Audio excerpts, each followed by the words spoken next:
Well, hi folks. Today I'm working on my beautiful 1993 Subaru Legacy wagon, and the blower motor has stopped working.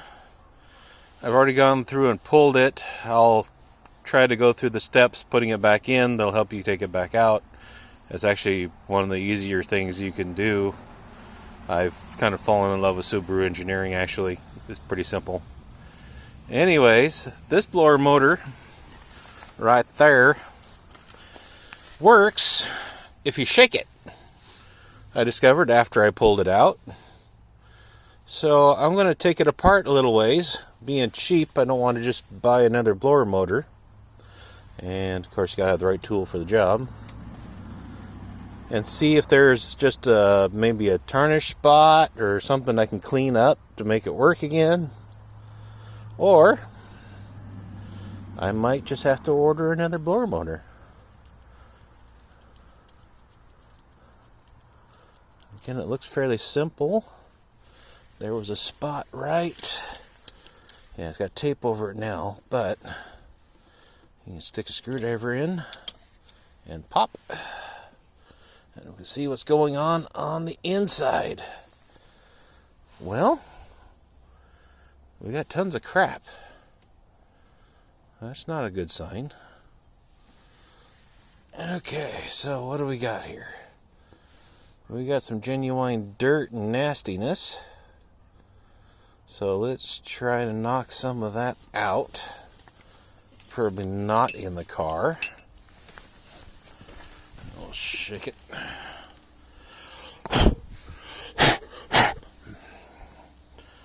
Well, that was not good. I seriously doubt that was the issue, and actually, if you look right, let's set this down somewhere.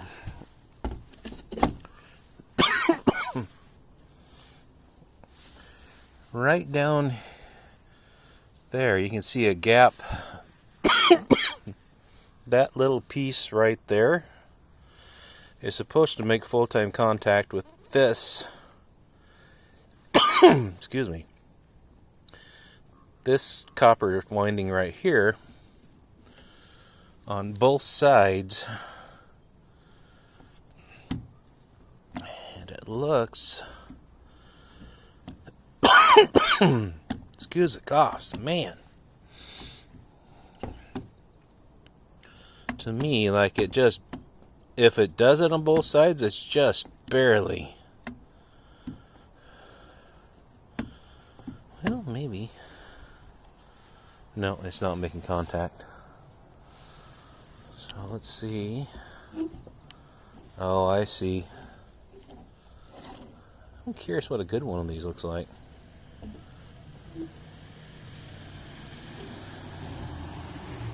I've got another blower motor I took out of another car. I'm going to see if it looks like this or a little different. Just a moment. Well, I determined that I must have thrown out the old blower motor, which isn't too surprising.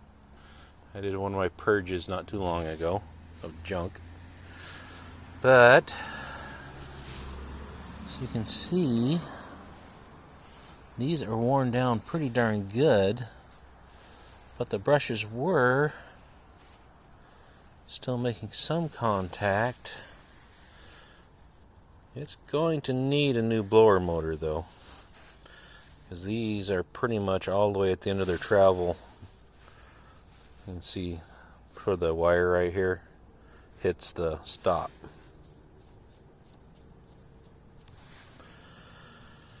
But I think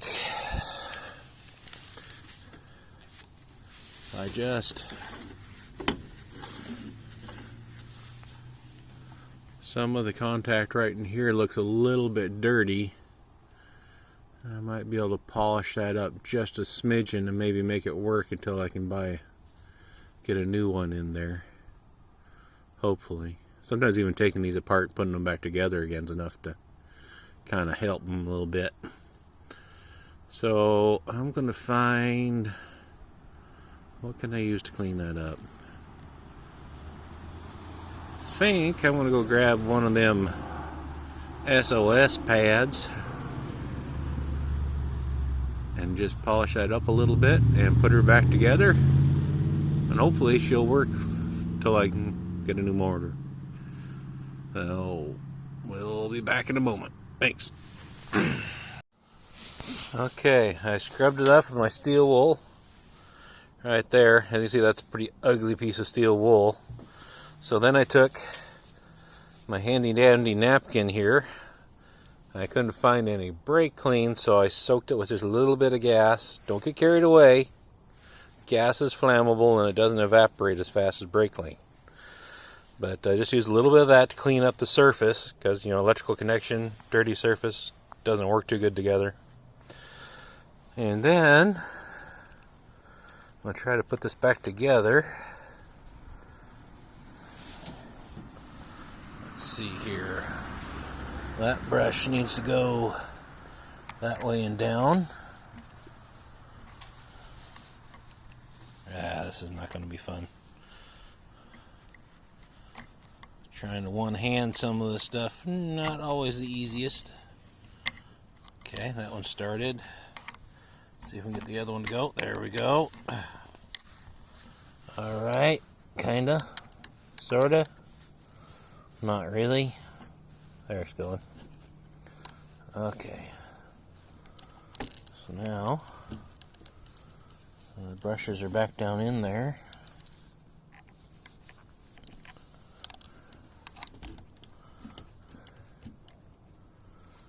And they do appear, for the time being, like they might actually be making contact if this thing is centered, because I can see them move. If you wiggle them just a little bit, if you can see that, well, kind of after a fashion. Anyways, like I said, this is not a permanent fix. It's just something to keep it going till I get around to putting a new motor on. Now, where did I put the plates inside the car? I'm gonna make sure I knock out any of the more residue that was up in there. As you can see, it was really knocked out a whole bunch more junk.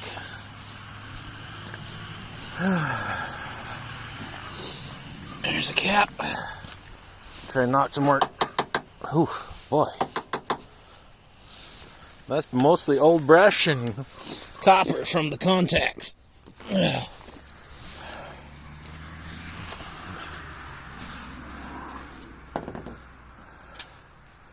Okay, those are the brushes, by the way. They're little pieces of carbon, I believe it is, that contacts this copper contact? I'm not sure the scientific name for that. Anyways, I'll put this back on. I think it went on something like that.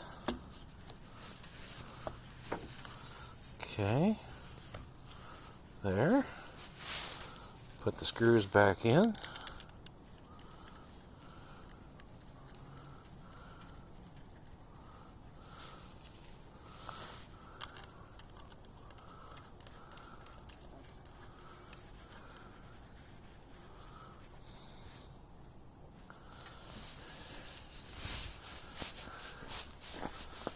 Bring it back over here. We'll tighten those down. Again, you gotta use the right tool for the right job. Flat tip doesn't work where you got a Phillips. Crank that down. Crank that one down. As promised, we will try to go through the process of shoving this up in there to give you an idea of what it takes to take it out. As I said, it's really not that difficult once you get it. Oh.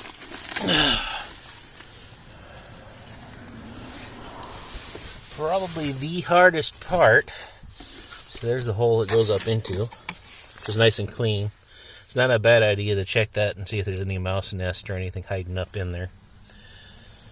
Okay, I hope they can get this in the right spot where you can see what's going on. And flip it around. I might not be able to record this part, which would really be sad. It's really kind of cool. Anyways, looks like I'm making progress now. Finally got the camera to record, and of course it's blazing the light right in my face. That's fine. I don't mind that at all. It's not like I can barely see anyways. Anywho, as I said before, I kind of like Subaru engineering. And one of the nice things they got in their engineering is you can do this whole project with nothing but a Phillips tip screwdriver.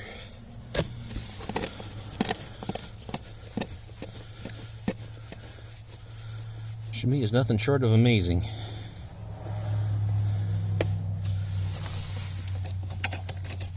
There just aren't that many one-tool jobs out there.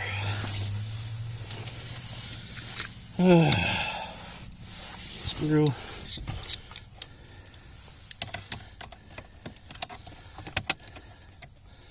That one's kind of the hard one because you can't get a great angle with a screwdriver.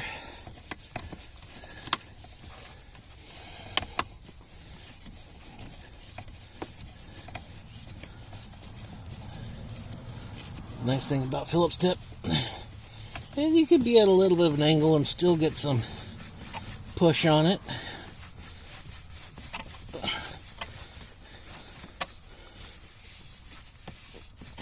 Okay, that one's good. We can hook up that breather again.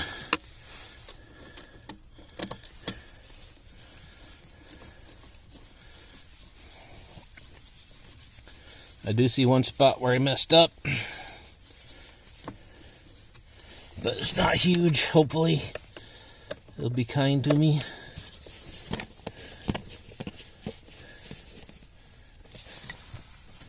Okay, blower motor's in. I forgot to hook up the wire before I put the motor into this place. It's fine too. Fine. Everything's fine. I think it goes this way. It does. Yay! So I will say, I mean, you could try to pull this with the motor still bolted in, but I don't recommend it. Drop the fan, undo those 3 bolts, and then you can bring it down, and it unplugs a lot easier than trying to fight your hand up into there and get those kind of wounds. If you could see that, I got a pretty good scratch in my fingers. So, now just for grins, I'm going to turn the key on and see if all that work, such as it is, actually did something. Yeah.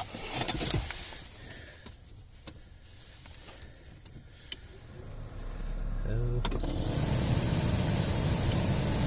look at that. It turned right on. It blows. Off. On. Off. On.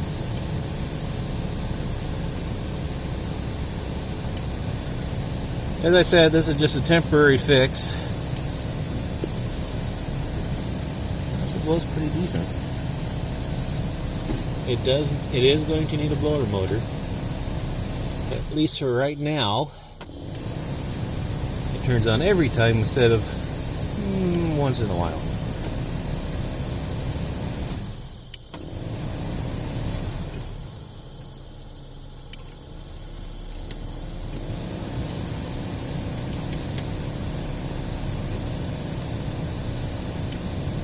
Okay. And I'm going to show you the full process. Oh, I bumped the CD player button. We had a little Rob Zombie or something playing there. Anywho, off, turn the key back off. And let's go to the next step. God, it's still recording. So, one of the things you do to get this a lot easier to work with. I can turn off the flashlight now, I think. Just pull the glove box, which is really, again, Subaru engineering. Pretty darn easy. You got this metal plate, and keep in mind we're doing it backwards. Right there. And there's 4 screws. Here, here, here, here. And you take them out.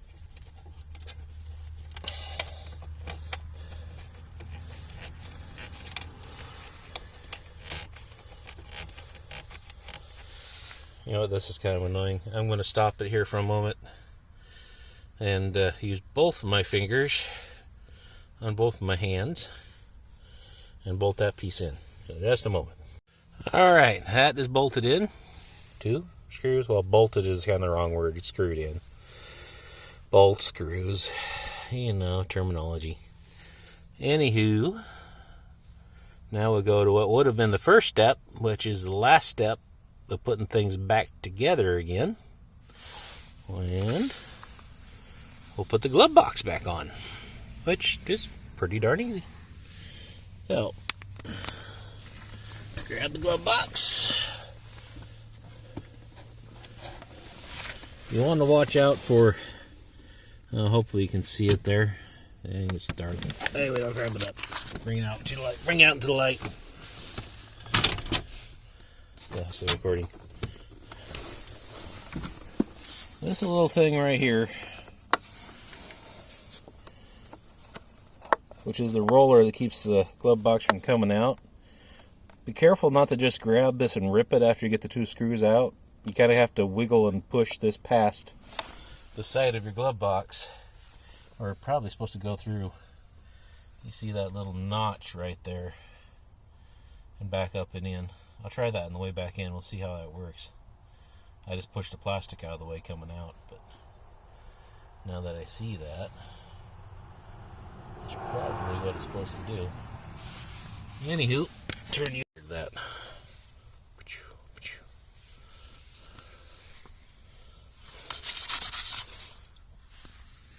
Anywho, back at it.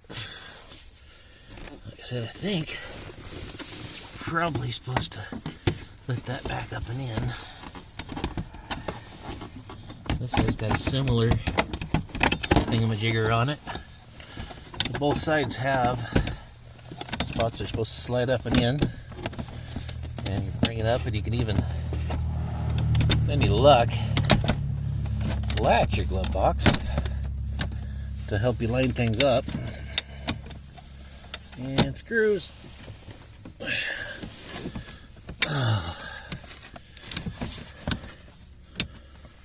It's only 2 screws.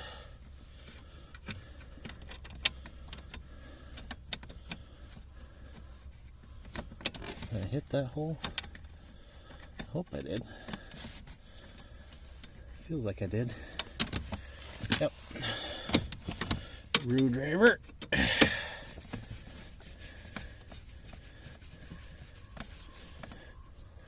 I wouldn't tighten that one up too much until I get the other side back in.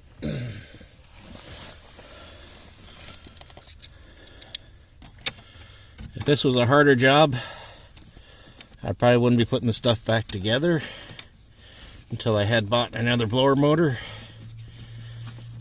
But this one's easy enough. I mean, it only takes me like maybe 10 minutes to get that out. I think I got both screws back in. Glove box functions properly.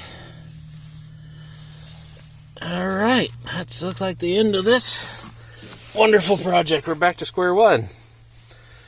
Well, thank you all for tagging along. Maybe you learned something, maybe not. But, you know, I'm going to try to do a few more of these things. Hopefully help educate some people and provide a little bit of entertainment. Sometimes this is more frustrating than entertainment, but this one's actually pretty simple. Don't be scared to grab a screwdriver and dig into this one. All right. See y'all later.